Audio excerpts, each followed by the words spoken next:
Velada cuarta. El conde. Me acuerdo de un escrúpulo del caballero. Ha sido preciso durante mucho tiempo hacer como que no se pensaba en ello, porque hay en los diálogos de la naturaleza de los nuestros verdaderas corrientes que nos arrastran a nuestro pensar. No obstante, es preciso volver de nuevo a la cuestión. El caballero. Muy bien he conocido que divagábamos, pero estando la mar perfectamente tranquila y sin peligro, no careciendo por otra parte ni de víveres ni de tiempo, y como tampoco teníamos, lo que me parece el punto esencial, nada que hacer en nuestras casas, no tenía más placer que descubrir país. Por lo demás, puesto que queréis volver a la cuestión, no he olvidado que en nuestra segunda velada, una palabra que dijisteis sobre la oración me causó alguna incomodidad, despertando en mi imaginación ciertas ideas que más de una vez le habían fascinado. Recordadme las vuestras, os lo ruego. El conde. Ved aquí cómo o por qué llegué a hablaros de la oración. Siendo todo malo un castigo, resulta que ningún mal puede ser mirado como necesario, puesto que puede evitarse. El orden temporal es, en este punto, como en otros muchos, imagen de un orden superior. No viéndose hecho precisos los castigos más que por los crímenes, y siendo todo crimen o delito el acto de una libre voluntad, resulta que todo castigo puede evitarse, pues que puede no cometerse el crimen. Añado que, aun después de haberse cometido, puede todavía evitarse el castigo de dos modos, porque desde luego los méritos del culpable o también los de sus antepasados pueden equilibrar su falta. En segundo lugar, porque sus fervientes súplicas o bien las de sus amigos pueden desarmar al soberano. Una de las cosas que la filosofía no cesa de repetirnos es la de que es preciso guardarnos de hacer a Dios semejante a nosotros. Admito la advertencia en tanto que acepte a ella a su vez la de la religión, de que nos hagamos semejantes a Dios. La justicia divina puede ser considerada y estudiada en la nuestra mucho más de lo que creemos. No sabemos que hemos sido creados a imagen de Dios, y no nos está mandado que trabajemos para llegar a ser perfectos como Él. Comprendo bien que estas palabras no deben ser tomadas al pie de la letra, pero nos enseñan siempre lo que somos, puesto que la más pequeña semejanza con el Ser Supremo es un título de gloria que ninguna imaginación es capaz de concebir.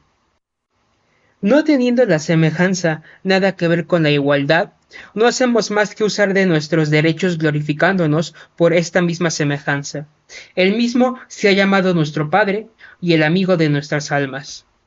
El hombre Dios nos ha llamado amigos suyos, hijos suyos y también hermanos suyos, y sus apóstoles no han dejado de repetirnos el precepto de ser semejantes a Él. No hay, pues, la menor duda acerca de esta augusta semejanza, pero el hombre se ha equivocado doblemente respecto de Dios. Unas veces le hace igual al hombre, prestándole nuestras pasiones, y otras veces, por el contrario, se engaña de una manera más humillante por su naturaleza, negándose a reconocer en sí mismo los rasgos divinos de su modelo. Si el hombre sabe descubrir y contemplar sus obras, no se engañará juzgando a Dios. Por su criatura querida, basta juzgar por todas las virtudes, es decir, por todas las perfecciones contrarias a nuestras pasiones, perfecciones de las que todo hombre es susceptible y que nos vemos obligados a admirar en el fondo de nuestros corazones por lo mismo que nos son extrañas. Y no os dejéis engañar por las teorías modernas sobre la inmensidad de Dios, sobre nuestra pequeñez y sobre la locura que cometemos queriéndole juzgar por nosotros mismos. Bellas frases que no tienden a exaltar a Dios, y sí degradar al hombre. Las inteligencias no pueden diferir entre sí más que en perfección, del mismo modo que las figuras iguales no pueden diferir sino en dimensiones. La curva que describe Urano en el espacio es la misma que la que encierra bajo su cáscara el polluelo del colibrí, diferente sin duda inmensamente. Reducid todavía la segunda hasta el átomo, abrid o ensanchad la otra en el infinito, y serán siempre dos elipses que representaréis o demostraréis en la misma fórmula. Si no hubiese ninguna relación y ninguna semejanza real entre la inteligencia divina y la nuestra, ¿cómo hubiera podido unirse la una a la otra? ¿Y cómo ejercería el hombre, aun después de su degradación, un imperio tan sorprendente sobre las criaturas que le rodean? Cuando el principio de las cosas dijo Dios, hagamos al hombre a nuestra semejanza, añadió enseguida, y que domine sobre todo lo que respire. Ved ahí el título original de la investidura divina, porque el hombre no reina en la tierra, sino porque es semejante a Dios. No temamos nunca que, elevándonos mucho, debilitemos las ideas que debemos tener de la inmensidad divina.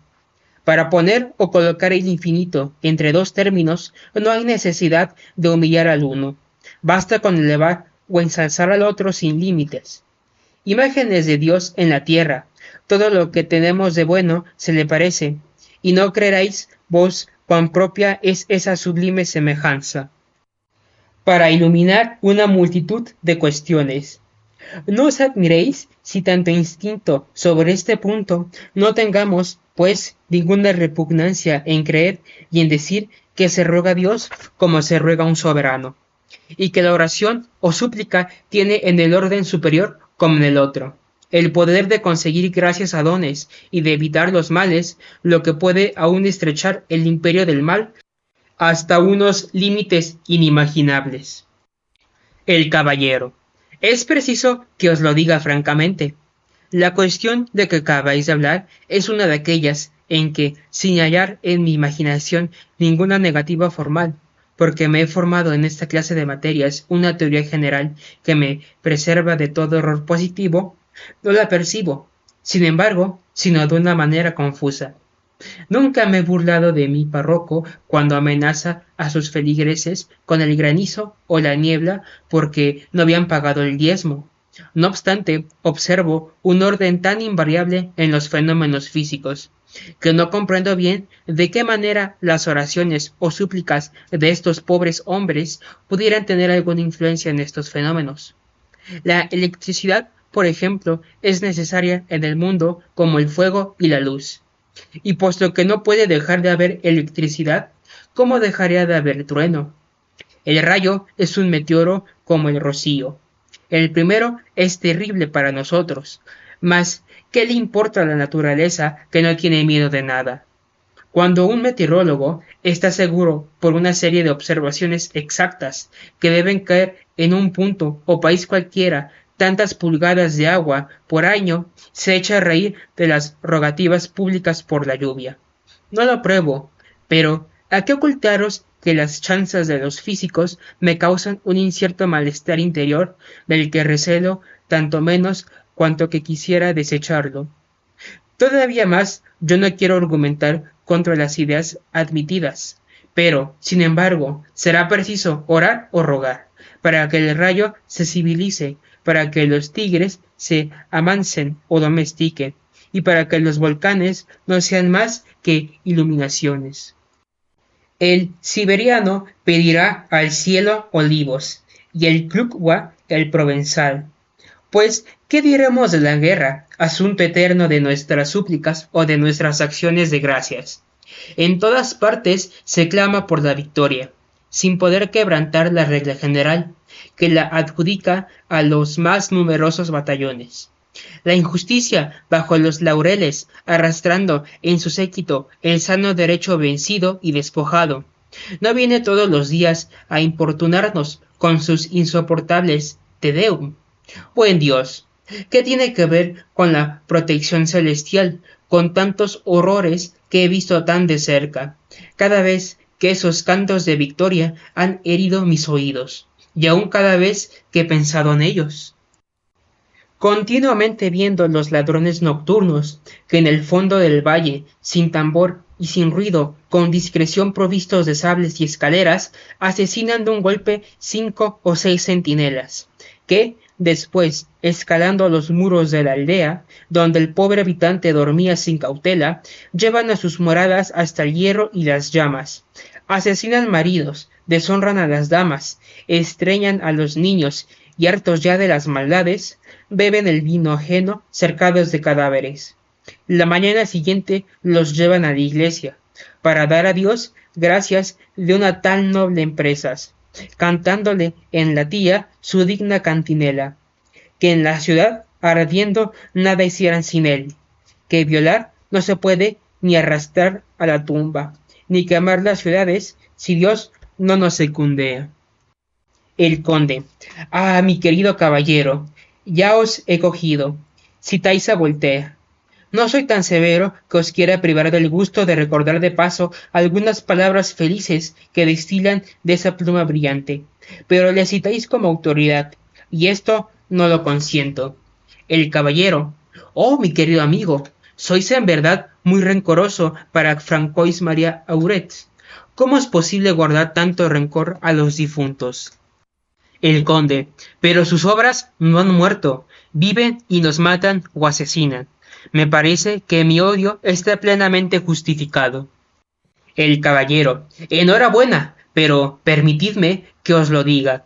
Es preciso que ese sentimiento, aunque bien fundado en su principio, no nos haga ser injustos para con tan bello genio, y nos ofusque hasta el punto de haceros desconocer ese talento universal, que debe mirarse como una brillante propiedad de Francia. El conde. Brillante genio, cuando queráis, caballero, pero no será menos cierto que al ensalzar a Voltaire es preciso hacerlo con cierta mesura. Casi quiero decir de mala gana, o con violencia, la admiración desenfrenada que muchas gentes le tributan es la señal infalible de un alma corrompida. No hay que hacerse ilusiones. Si alguno, recorriendo su biblioteca, se siente atraído hacia las obras de Ferney, es señal de que Dios no le ama. Muchas veces se han burlado de la autoridad eclesiástica que condenaba o reprobaba los libros, in odium actuaris. En verdad que no había cosa más justa. Negad los hombres del genio al que abusa de sus facultades. Si esta ley se observara severamente, bien pronto se verían desaparecer los libros envenenados.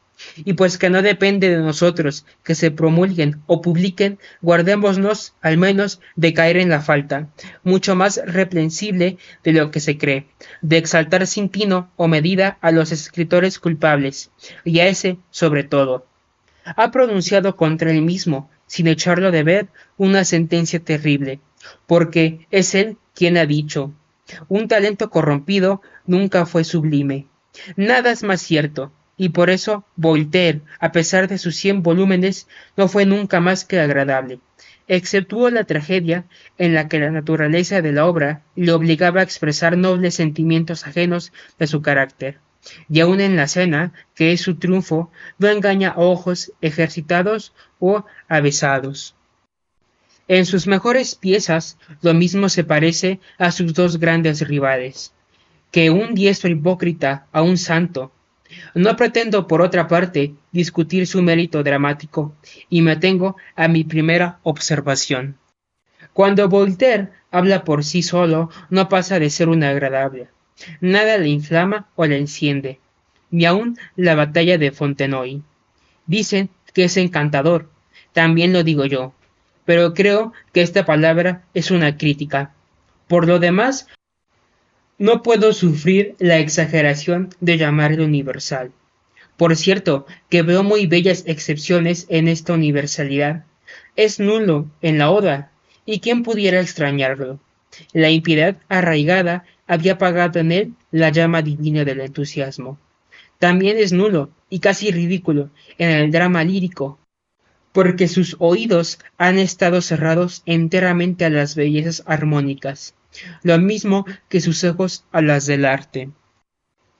En el género, que parece ser más análogo a su talento natural, se arrastra, es mediano, frío y muchas veces, quien lo creyera, pesado y grosero en la comedia, porque el malvado nunca es cómico.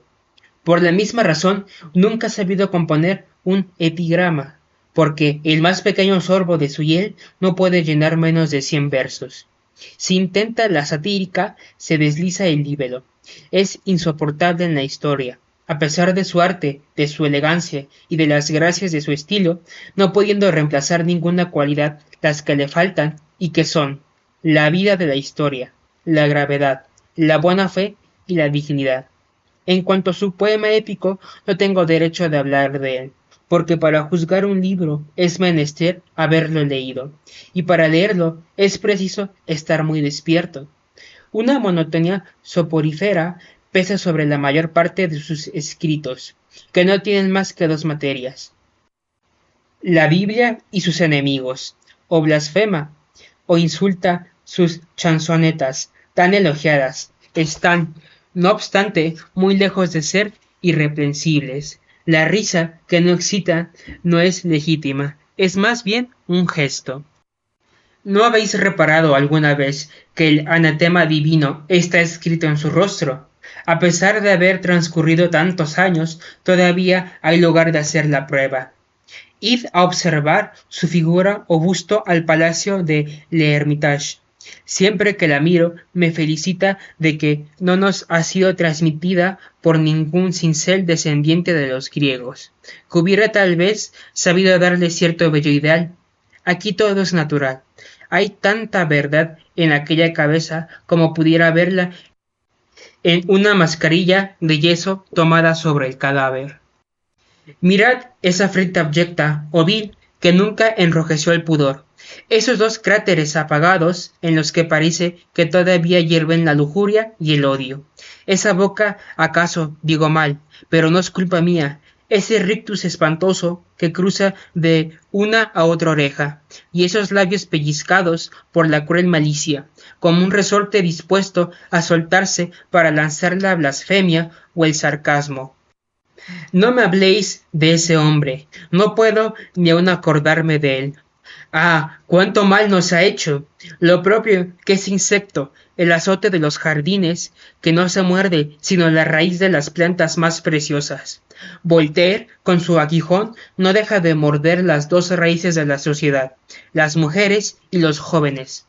Los empapa en sus venenos, transmitiéndolos de una a otra generación. En vano sus estúpidos adoradores, para encubrir inexplicables atentados, nos aturden con tiradas o trozos sonoros en los que ha hablado particularmente de los objetos más venerados. Sus ciegos partidarios no conocen que ese es el medio de condenar o castigar todavía más a ese culpable escritor. Si Fenelón, con la misma pluma con que pintó los goces del Eliseo, hubiese escrito el libro Du Prince del Príncipe, sería 1000 veces más vil y más culpable que Maquiavelo. El gran crimen de Voltaire es el abuso del talento y de la prostitución meditada, realizados por un genio creado para celebrar a Dios y a la virtud. En vano alegará, como tantos otros, la juventud, la inconsideración, la impetuosidad de las pasiones, y, para acabar de una vez, la triste debilidad de nuestra naturaleza.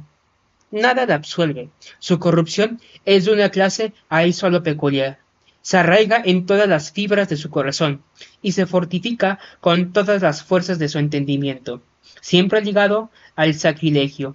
Reta a Dios, al paso que pierde a los hombres. Con un furor sin ejemplo, ese insolente blasfemo se declara, por fin, enemigo personal del Salvador de los hombres. Se atreve desde el fondo de su nada a darle un nombre ridículo, y a esta ley adorable que el hombre Dios trajo a la tierra le llama el infame.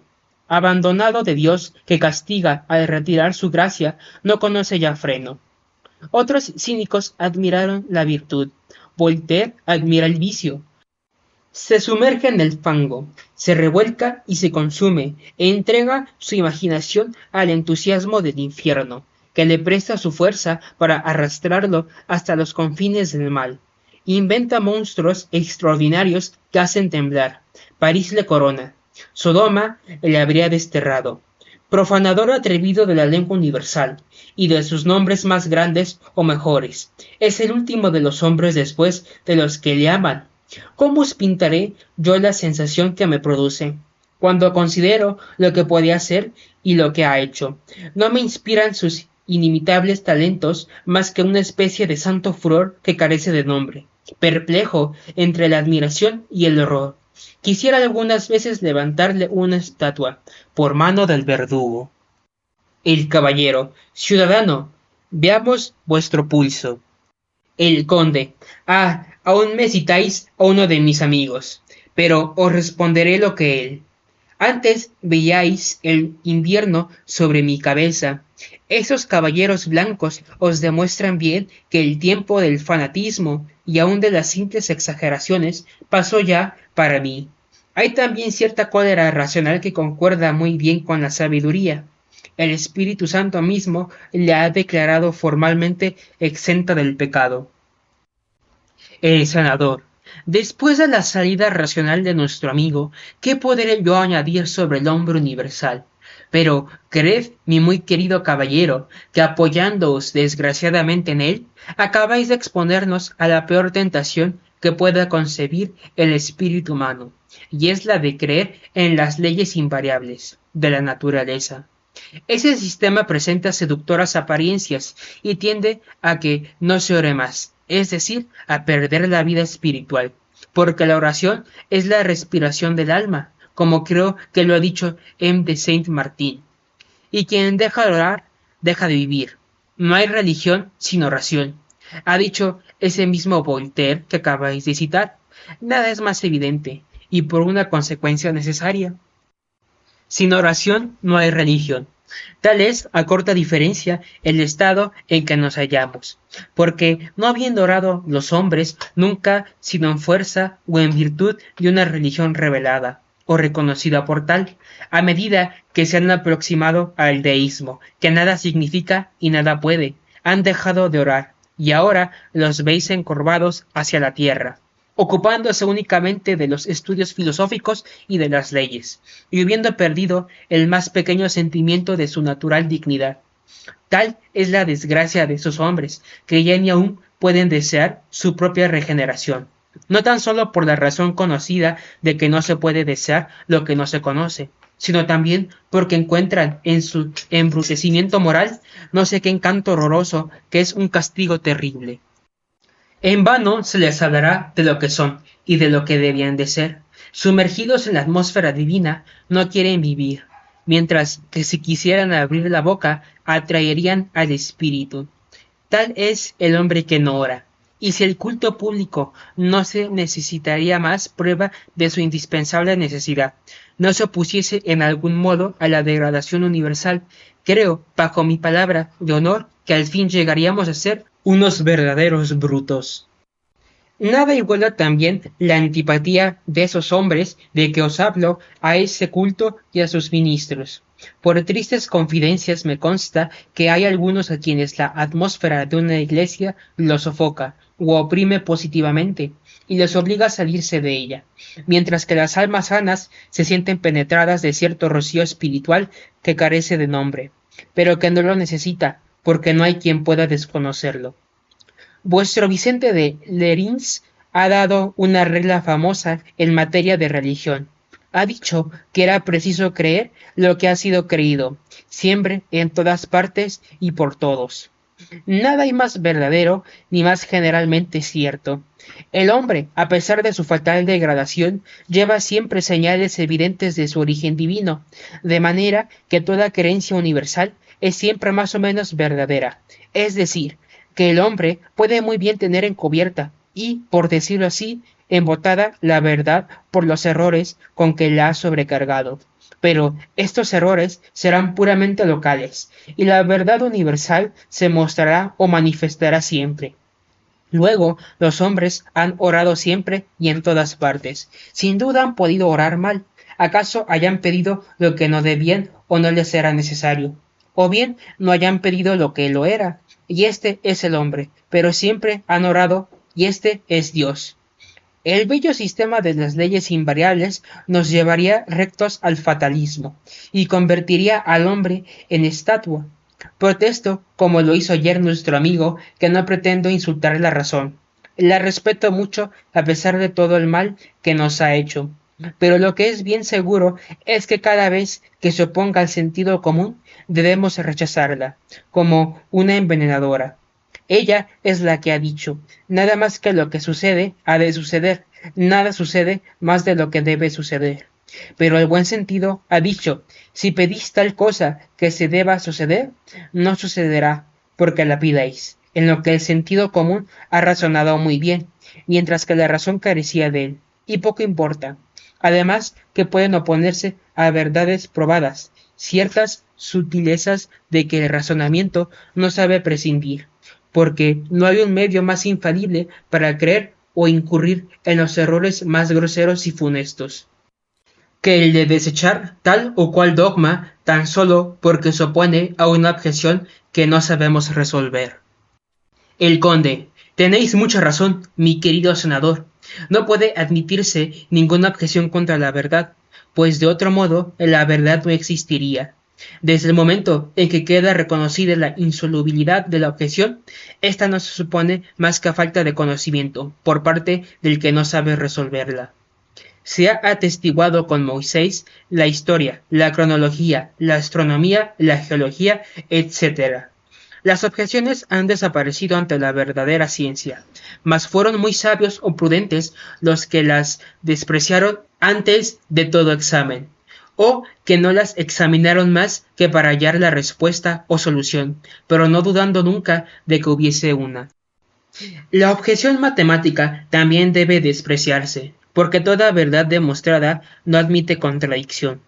Supongamos que por un número suficiente de testimonios históricos, lo que no hago más que suponer, esté perfectamente probado que Arquímedes quemó la flota o armada de Marcelo con un espejo austorio.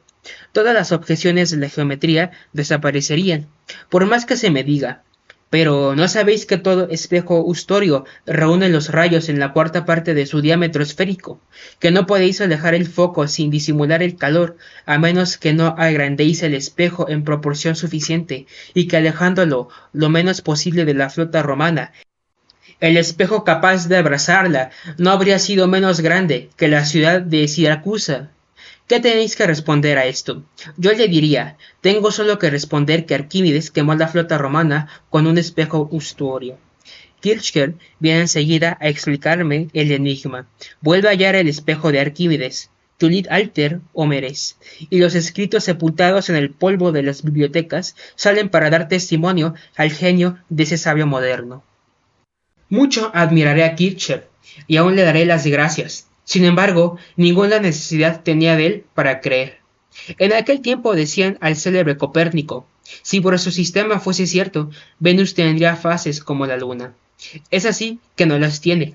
Luego, toda la nueva teoría desaparece.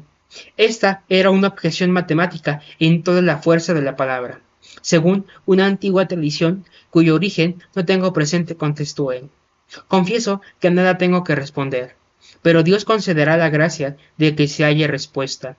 En efecto, hizo Dios la gracia, aunque después de la muerte del gran hombre, de que Galileo hallase los anteojos de larga vista, con los que vio las fases o figuras, de manera que la objeción insoluble se tornó incompleto de la demostración. Este ejemplo da materia a un argumento que me parece ser de la mayor fuerza en las discusiones religiosas, y más de una vez me he valido de él con ventaja contra algunos buenos talentos. El caballero. Me recordáis una anécdota de mi primera juventud.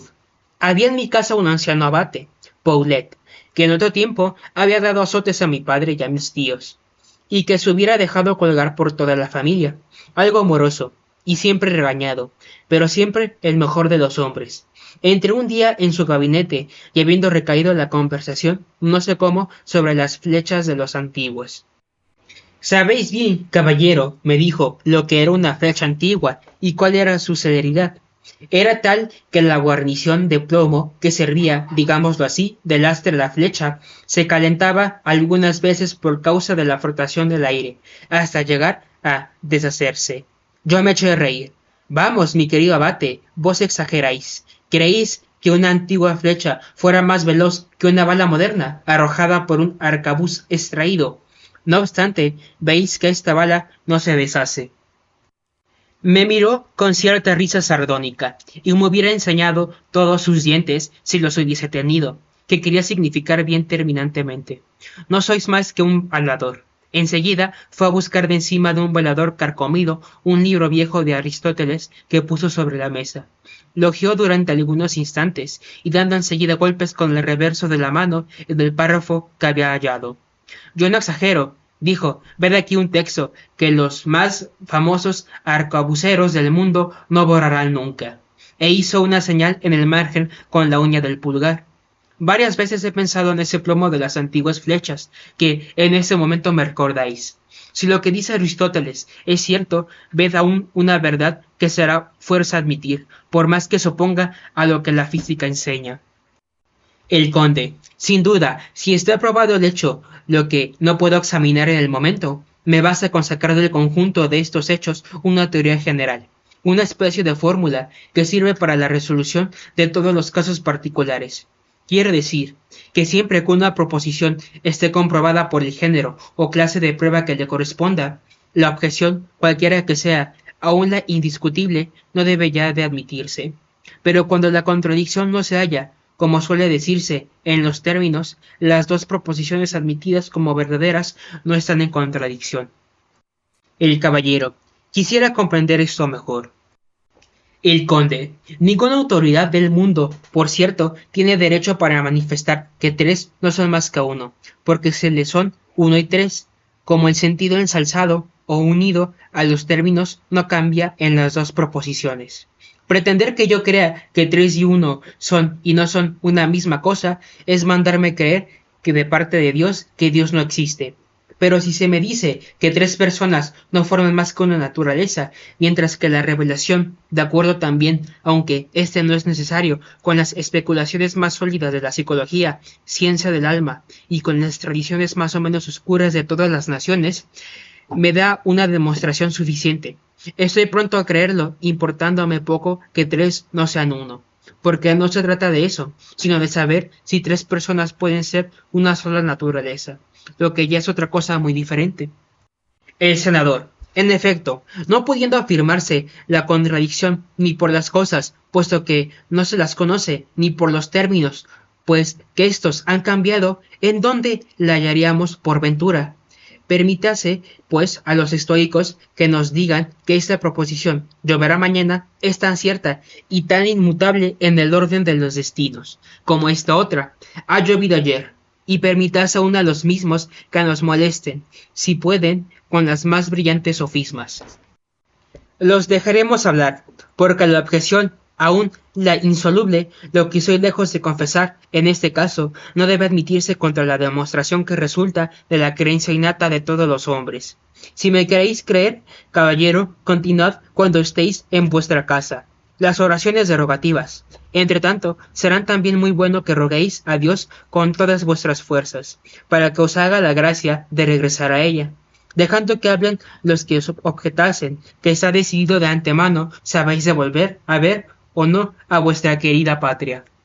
El conde, aunque esté como lo habéis visto, íntimamente persuadido de que el sentimiento o deseo general de todos los hombres forma, digámoslo así, las verdades de intuición, visión beatífica, ante las cuales todos los sofismas del razonamiento desaparecen, creo, sin embargo, como vos, señor senador, que en la cuestión presente no estamos circunscritos a los sentimientos, porque, desde luego, si miráis de cerca, percibiréis el sofisma sin poder aclararle. Esta proposición, ha llovido ayer, no es más cierta que la otra. Lloverá mañana, sin duda, si efectivamente ha de llover. Pero esta es precisamente de lo que se trata, de suerte que la cohesión vuelve a principar. En segundo lugar, y ahí está lo principal, no veo esas reglas inmutables y esa cadena inflexible de los acontecimientos de que tanto se ha hablado. Pero, el contrario, no veo en la naturaleza más que resortes flexibles, tales como deben ser, para prestarse todo lo que es necesario a la acción de los seres libres que combinan frecuentemente en la tierra con las leyes materiales de la naturaleza. Mirad de cuántas maneras y hasta qué punto influíamos en la reproducción de los animales y de las plantas. El injerto, por ejemplo, es o no es una ley de la naturaleza. Conforme el hombre existe o no existe, ¿no habláis, caballero, de cierta cantidad de agua precisamente propia de todo país en el transcurso de un año, como no me he dedicado nunca a la meteorología? Ignoro lo que sobre este punto se ha dicho, bien que, a deciros verdad, me parece imposible la experiencia, al menos con una certeza casi aproximada. Aunque esto sea, no puede hablarse aquí más que de un año común o regular. ¿A qué distancia, pues, pondremos los dos términos del periodo? Puede que tengan una distancia de 10 años, acaso de 100, pero quiero dar de barato a esos habladores. Convengo en que todos los años caiga en cada tierra o país precisamente la misma cantidad de agua. Esto consistiría en la ley invariable, pero la distribución de esta agua consistiría en la parte flexible de la ley. Así ya veis, con vuestras leyes invariables, podemos muy bien tener inundaciones y sequías, lluvias generales en el mundo y lluvias excepcionales para los que han sabido pedirlas. No pediremos que el olivo crezca en la Siberia y el clupua en la Provenza, sino que rogaremos para que el olivo no se hiele en las campiñas de Arix, como sucedió en 1709, para que el clupua no tenga demasiado calor durante vuestro rápido verano. Todos los filósofos de nuestro siglo no hablan más que de las leyes invariables. Yo la creo, como que solo tratan de impedir al hombre que ore o ruegue. Y ese es el medio infalible de conseguirlo. De ahí procede la rabia de esos impios cuando los predicadores e escritores moralistas nos dicen que los azotes materiales de este mundo, tales como los volcanes, los terremotos, etc., son castigos divinos. Aquellos nos sostienen que era rigurosamente necesario que Lisboa fuese destruida el 1 de noviembre de 1755, como lo era también que el sol saliera el mismo día. Bella teoría, en verdad, y enteramente propia para perfeccionar al hombre.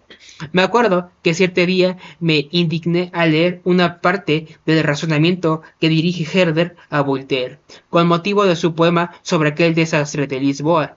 ¿Os atrevéis, les dice seriamente, a quejaros a la providencia de la destrucción de esa ciudad? No hagáis tal, es una blasfemia formal contra la eterna sabiduría.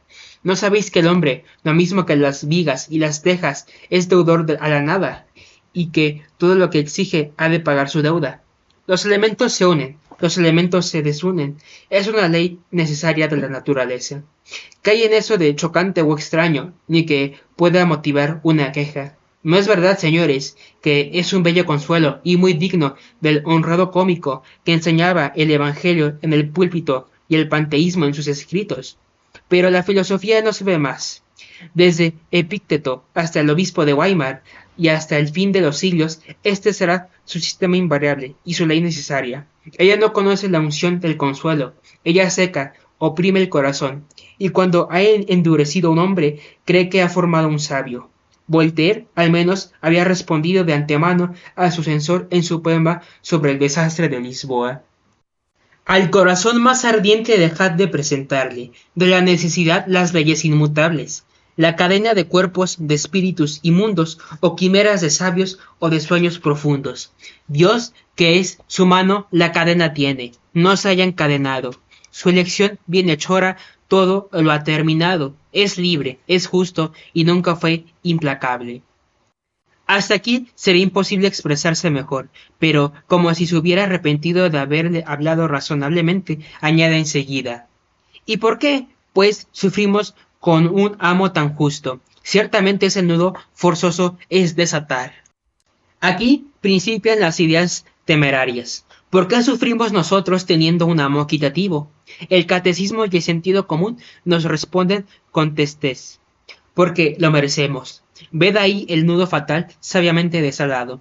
Y siempre que uno se separe de esta solución, no hará más que disparatar. En vano ese mismo Voltaire exclamará: al ver de tantas víctimas un montón tan crecido, diréis, Dios se ha vengado, su muerte es el delito. ¿Qué crimen o qué falta cometieron los niños en el seno materno sangriento destruidos?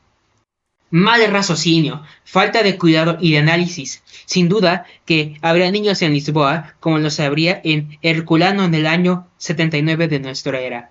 Lo mismo que los había en Dijon algún tiempo antes, o como los había, si queréis, en tiempo del diluvio. Cuando Dios castiga a una sociedad cualquiera por los crímenes que ha cometido, hace justicia como la que hacemos nosotros mismos en tales casos, sin que nadie piense en quejarse.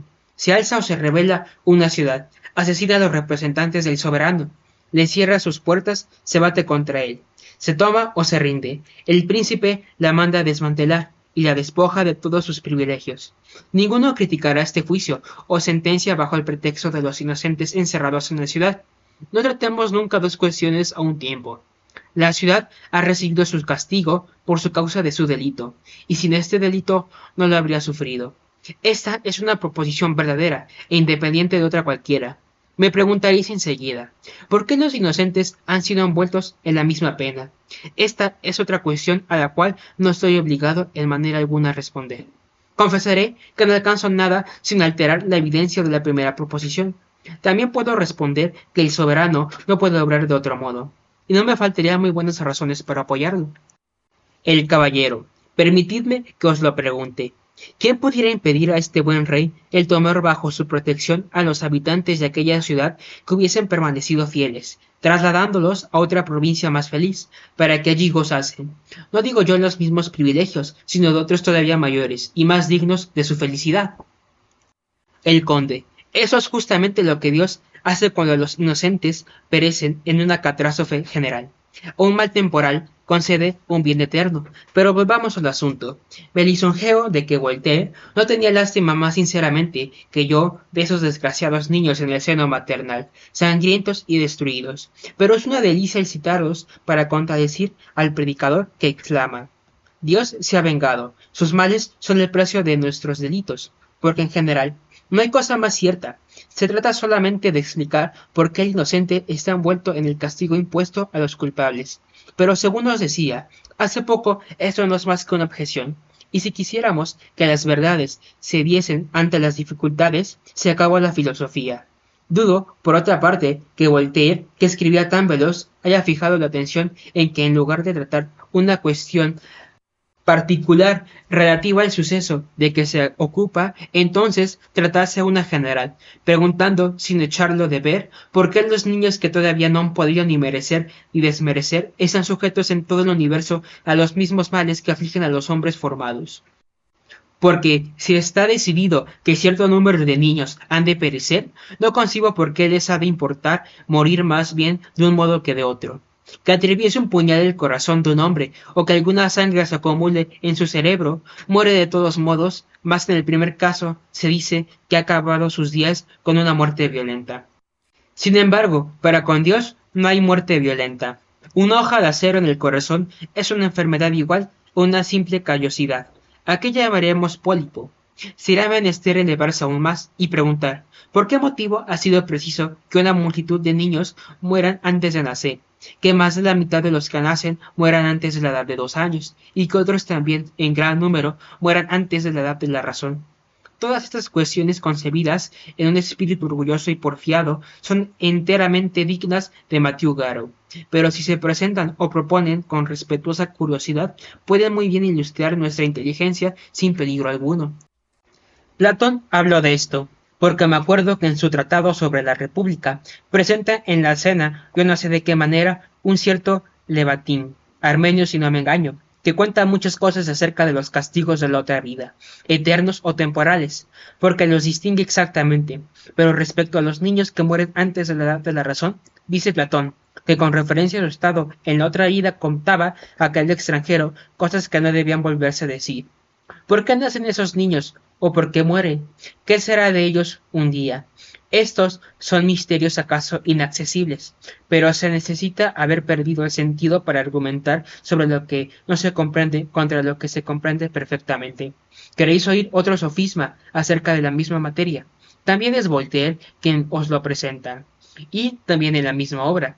Lisboa, que no existe, tuvo acaso más vicios que Londres, que París, en delicias sumidas. Lisboa es destruida mientras se baila en París. Gran Dios, ese hombre quería que el Todopoderoso convirtiese el suelo o la superficie de todas las grandes ciudades en patíbulos, o bien quería que no castigase Dios nunca, porque no siempre castigan todas partes y en el mismo acto. ¿Había acaso Voltaire recibido la balanza divina para pesar los delitos de los reyes y de los particulares, para asignar puntualmente la época de los castigos? ¿Y qué no hubiera dicho ese temerario si en el momento de describir esos insensatos renglones, en medio de la ciudad sumergida en los placeres, hubiese podido ver de un golpe en un porvenir tan lejano al Comité de la Salud Pública, al Tribunal Revolucionario y las dilatadas páginas del Monsieur, todas teñidas de sangre humana? Además, la piedad es, a no dudarlo, uno de los más nobles sentimientos que hacen honor al hombre, y es menester guardarse de sofocarla, y aun de entribarla en los corazones. En tanto cuanto se tratara de materias filosóficas, debe evitarse cuidadosamente toda especie de poesía, no viendo las cosas más que en las mismas cosas solamente. Voltaire, por ejemplo, en el poema que os cito, no muestra 100.000 infortunados que devora la tierra. Pero, ¿por qué desde luego 100.000? Tanta más culpa tiene cuanto que podía decir la verdad, en vez de exceder el número, puesto que no perecieron efectivamente en aquella terrible catástrofe más que unos 20.000 hombres, mucho menos, por consecuencia, que en bastante número de batallas que podría yo nombraros. Además, es preciso considerar que en esas grandes desgracias se ven una porción de circunstancias o acontecimientos. Que un infeliz niño, por ejemplo, se le aplaste bajo una piedra es para nosotros un espectáculo espantoso. Pero, con respecto a él, es mucho más dichoso que se hubiera muerto de fuertes viruelas o de una penosa dentición. Que perezcan 3 o 4 mil hombres dismecidos en gran espacio, o bien todos de una vez y de un solo golpe por un terremoto o una inundación, es sin duda lo mismo para la razón, pero para la imaginación hay una diferencia enorme de suerte que puede muy bien suceder que uno de esos acontecimientos terribles que tenemos por el mayor azote del universo no sea nada en el hecho, no digo yo para la humanidad en general, sino para una comarca solamente. Podéis ver ahí un nuevo ejemplo de esas leyes, a la vez suaves e invariables, que rigen el universo.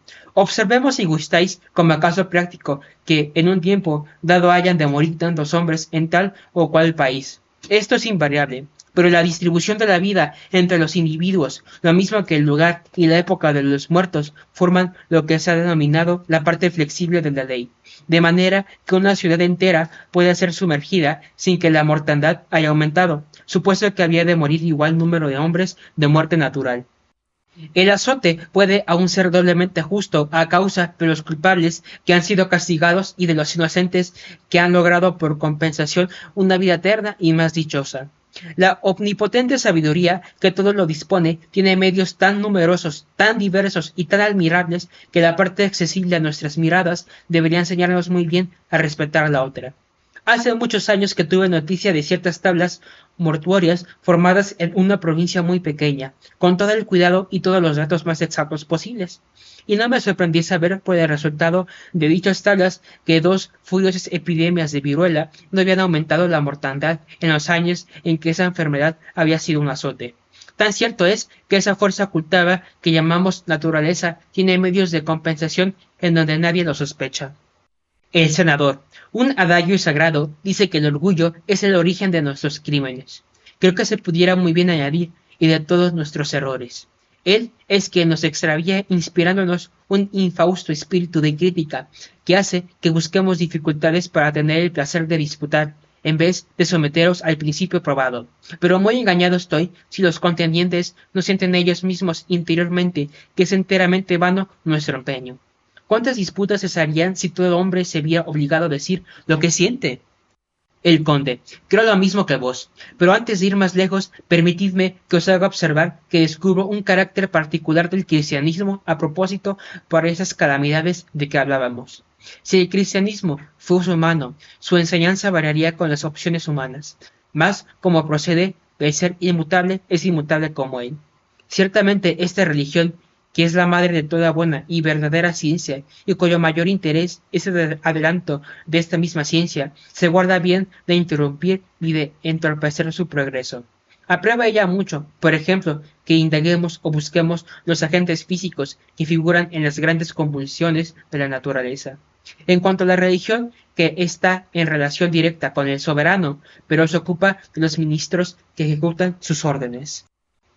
Sabe que está creada para orar y no para disertar, puesto que conoce ciertamente todo lo que debe saber, que la aprueban o que la vituperen, que la admiren o que la ridiculicen, siempre permanece impasible, y sobre las ruinas de una ciudad destruida por un terremoto, exclama en el siglo XVIII como lo hubiera hecho en el XII. Os rogamos, Señor, dignaos protegeros, afirmad por vuestra suprema gracia esta tierra conmovida por nuestras inquietudes, a fin que los corazones de todos los hombres conozcan que vuestro enojo es quien nos envía esos castigos, así como vuestra misericordia es la que nos libra de ellos. No hay aquí leyes inmutables, como veis, ahora está reservado al legislador. El saber aún dejado a un lado toda discusión acerca de la verdad de las creencias. Si una nación entera gana más penetrándose de esos sentimientos que entregándose exclusivamente a indagar las causas físicas, en lo que, sin embargo, estoy muy lejos de negar un gran mérito, aunque de segundo orden. El senador. Apruebo mucho que vuestra iglesia, que quiere enseñar a todo el mundo, no se deje enseñar de nadie, siendo sin duda preciso que esté dotada de una gran confianza en sí misma para que la opinión nada influya en ella, en vuestra cualidad de latinos. El conde. ¿A quién llamáis latino? Sabed que en materia de religión soy tan griego como vos. El senador. Vamos, pues, mi buen amigo, dejemos para otro día las chanzas si os parece. El conde, no me chanzó de ningún modo, os lo aseguro. El símbolo de los apóstoles no es escrito en griego antes de hacerlo en latín. Los símbolos griegos de Nicea y de Constantinopla y del San Atanasio no contienen mi fe, y no deberé yo morir en defensa de la verdad. Creo que profeso la religión de San Pablo y de San Lucas, que eran griegos, de San Ignacio, de San Justiniano, de San Anastasio, de San Gregorio de Nicea, de San Cirilo, de San Basilio, de San Gregorio Nacianceno, de San Epifanio, de todos los santos, en una palabra, que están en vuestros altares y cuyos nombres lleváis, y particularmente de San Crisóstomo, cuya liturgia habéis conservado. Admito todo lo que estos grandes y santos personajes han admitido. Me pesa de todo lo que estos les ha pasado. Recibo además como un evangelio todos los concilios ecuménicos o generales convocados en la Grecia asiática o en la Grecia europea. Os pregunto ahora si es posible ser todavía más griego. El senador, lo que acabáis de decir me hace concebir una idea que tengo por justa. Si alguna vez hubiera de hacerse un tratado de paz entre nosotros, pudiera proponerse el status quo ante bellum. El conde, y yo firmaría al instante, y aún sin conocimiento sub specie, pero ¿qué es lo que queréis significar al calificarme de latino? El senador, os quería decir que con vuestra cualidad de latino volvéis a parar siempre la autoridad. Además, aun en el caso de que yo fuera protestante, no disputaríamos hoy, porque tengo por muy bueno, muy justo, y aun si queréis, por muy filosófico, el establecer como dogma nacional que todo azote del cielo es un castigo. ¿Y qué sociedad humana ha dejado de creer esto? ¿Qué nación antigua o moderna, civilizada o bárbara, y en todos los sistemas posibles de religión, ha dejado de mirar estas calamidades como obra de una potencia superior a quien se puede aplacar? Yo elogio, no obstante, mucho a ese caballero por no haberse burlado de su párroco cuando recomienda el pago de diezmo, bajo pena del granizo del rayo, porque ninguno tiene derecho a asegurar que tal desgracia es el resultado de tal falta, sobre todo si es ligera. Pero se puede y aún se debe asegurar en general que todo mal físico es un castigo, y que esto supuesto, lo que nosotros llamamos azotes del cielo, son necesariamente las resultas de un gran crimen de una nación o de la acumulación de los crímenes individuales. De suerte que cada uno de esos azotes o castigos pueden haberse evitado desde luego por medio de una vida mejor y también por la oración. Así, pues, dejaremos a los sofistas con sus leyes eternas e inmutables que sólo existen en su imaginación y que tienen nada menos que la extinción de toda moralidad y el embrutecimiento total de la especie humana. Es preciso que haya electricidad, decíais caballero.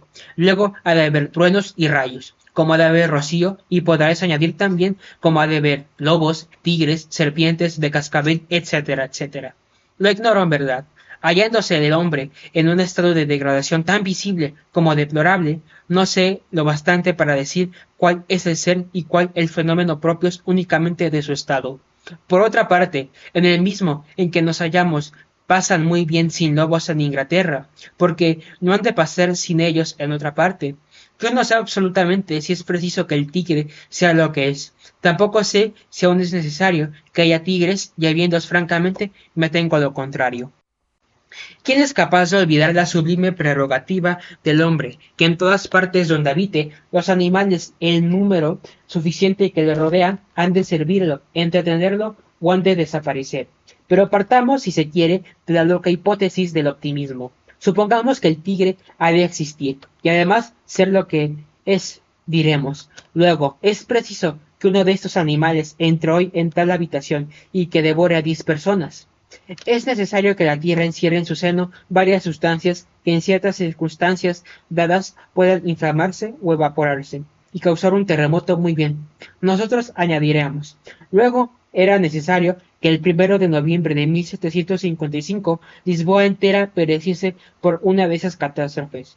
La explosión no podía haberse verificado en otra parte, por ejemplo, en un desierto con los mares, o a 100 pasos de la ciudad. No podía haberse prevenido a los habitantes por medio de ligeros sacudimientos a fin de que pudieran huir. Toda razón humana que no sea sofística se indignará contra semejantes consecuencias.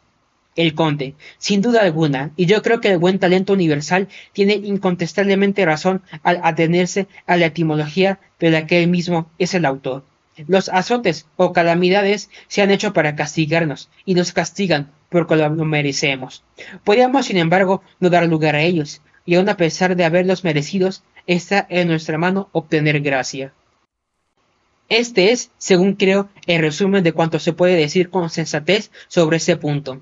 Iona ofrece uno de los casos más frecuentes en que la filosofía, después de dilatados y penosos rodeos, viene por último a parar en la creencia o fe universal. Bien conocéis, caballero, lo contrario, que soy a nuestra comparación de las noches y de los días. El curso de los astros no es un mal, al contrario, es una regla constante y un bien para todo el género humano. Pero el mal, que solo es un castigo, ¿cómo ha de ser necesario? La inocencia podía evitarlo, la oración apartarlo o alejarlo. Siempre insistiré en ese gran principio. Notad con ese motivo un extraño sofisma de la impiedad, o más bien de la ignorancia, porque la bondad todopoderosa sabe emplear un mal para destruir otro. Se cree que el mal es una parte integrante del todo. Recordemos lo que ha dicho la ilustre antigüedad, que Mercurio, que es la razón, tiene el poder de arrancar los nervios de Tifón, para hacer las cuerdas de la lira divina. Pero si Tifón no existiera, ese empleo de fuerza maravillosa sería inútil, no siendo, pues, nuestras oraciones, sino un esfuerzo del ser inteligente contra la acción de Tifón, su utilidad e incluso su necesidad están filosóficamente demostradas.